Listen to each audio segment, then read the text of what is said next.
Welcome to the Christmas special. This was kind of like number one on my shopping list, Christmas Day. I'm just so happy to see you all again. Oh my God, I've missed a Christmas special. The whole place just looks stunning. It's very exciting to wind Christmas in, to weave it into the show properly.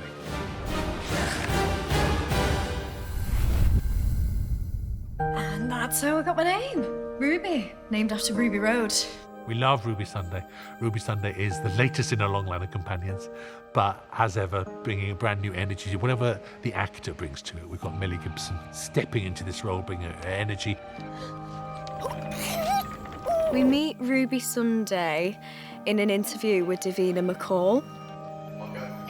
She's applied onto her show just to see if she can find some traces of any DNA from her mum and dad. I can't promise miracles. She's not searching for her birth parents through any need, through any weakness, through any loss, but actually she's strong enough to do it. She's got all those ingredients that say, I'm missing something, and then the doctor enters her life and everything starts to close around that and revolve around the doctor. I love a family with a companion, you might have noticed. She's got an adopted mother, Carla. Carla fostered her, then adopted her. They found each other, and when that happens, you're really blessed to find somebody else that you can love so much. So I think they really hold on to that and hold on to each other. She's got a great backstory. She's got an unusually big backstory from Companion. Ruby was found on a church step in the snow when she was a baba. She'd been abandoned by her mother, and it's really heartbreaking. Who is her mother? That's going to be a tremendous spine to the series. Who's the mother? Who's the father? Why was she abandoned? How was she left there? Huge plots to come about this. There's a proper youth to it. It's like television often invents 18-year-old characters and casts someone who's 28.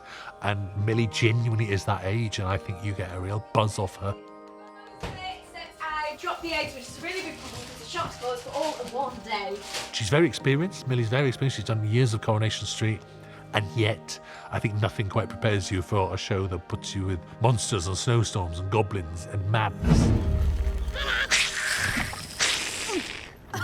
Did you just hiss at me? Yes, goblins. I thought goblins at Christmas. It's partly freedom that the toy maker has brought to Doctor Who, where by bringing Neil Patrick Harris in as the toy maker, there's an element of the supernatural come into it, or at least things that don't play or pretend to play by hard science fiction rules. That's why Doctor Who's avoided goblins and elves. The toy makers just relaxed the rules slightly, where you'll see more of this. It allows me to bring in a floating ship. No one sits there watching it going, how is that ship floating? You just don't. It's Doctor Who. The idea with the goblins has always been a CG prosthetic kind of amalgamation hybrid. So yeah, we take what Neil's done and Millennium have done, we move that into our world, starting with a 3D scan as a base, so we're staying true to their design. Something that's really hard to do if you're doing it animatronically is build a nuance of movement and muscularity in the face that makes it feel real. So in CG, we just have infinite control over that stuff. We actually have teams of sculptors that sculpt all the different facial expressions that the goblins might do and the wrinkles that appear when that happens and the muscular twitching. And they're brought in to create what we call a fax, facial animation rig, to be able to give the animators control to pull them around and do what they want to do. The realities of the production are that you can only have 12, 15, 20 extras on that day. You might choose to take that small group of crowd and then swap clothes and move them around and join them together in post to make it look like a bigger crowd. You don't notice the fact that there are goblins that are the same, but if you go back through it, then you might see that. Yeah. Oh yeah? You tend to start with the song when there's a song in the episode. It always has to be done prior to filming, so you've got a leg up, really, once you've done the song. We're in the Cardiff Millennium Centre, and we are recording music with the National Orchestra of Wales. You might have painful memories as soon as you start of aching fingers and puffed out cheeks and lungs. That's all back. It's quite early. So I recorded a lot of music. I did some work on the theme. I did some music for the Christmas special.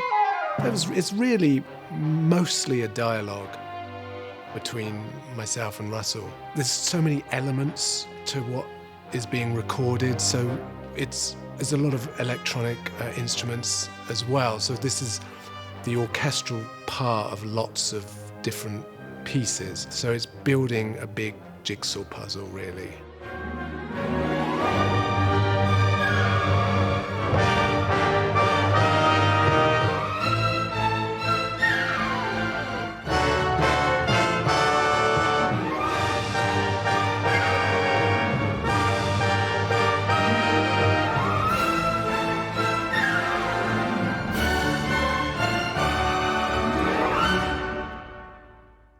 There is this really, really fun song that is sung by some goblins while they're about to eat a baby. I think Russell's always wanted to just make Doctor Who as musical as possible, and see he's really enjoying doing that. He's just really gleeful about it. If this was the Daleks, it would be a really odd episode. Or it was the Cybermen saying, you've gone too far now. But with Goblins, so it's taken a long time to find the right setting and the right tone. See, it's a bit of a romp, and so a song fits that. And it's Christmas Day, so everything, it's taken a long time to get all the right pieces in the right place to say, yes, you can have a song in this episode. Mark Tonderai called me up. He wanted to just have a little bit of a sense of that rhythmic, stamping your feet on the ground, a gang working together. And then Russell brought the Aladdin element into all of it and said, I can hear some influence from Aladdin in this. So I basically tried to bring the two ideas together in some way that was comprehensible, and made some kind of sense out of the material. And hopefully, you know, they're both influences are there.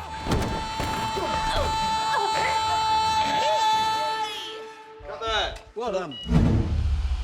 So today we are filming a scene where I pull a goblin ship down from the sky and save baby Ruby. Shooty has this remarkable moment at the end, spoiler alert, where he jumps off the roof of the church spire. Yeah, it's exciting. I get to use these for the first time, my magic gloves, intelligent gloves, that helps me pull down the goblin ship and save time. I'm loving the snow, although it's not real snow, but because we don't really see snow at Christmas, do we? But it's beautiful.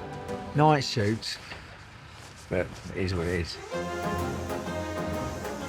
We have these ridiculous machines that sort of kick out soap foam that's like snow. We built the top of the set here in the studios. So that's going to be obviously on a controlled set. We haven't got to worry about the weather. It is strange, like when scenes are fragmented. You might shoot part of it in a studio, you might shoot part of it on location. Woo-hoo!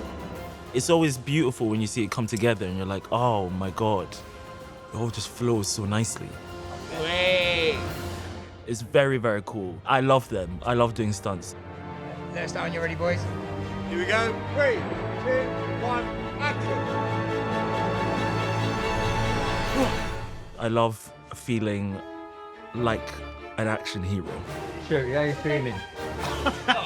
Hey! Fresh.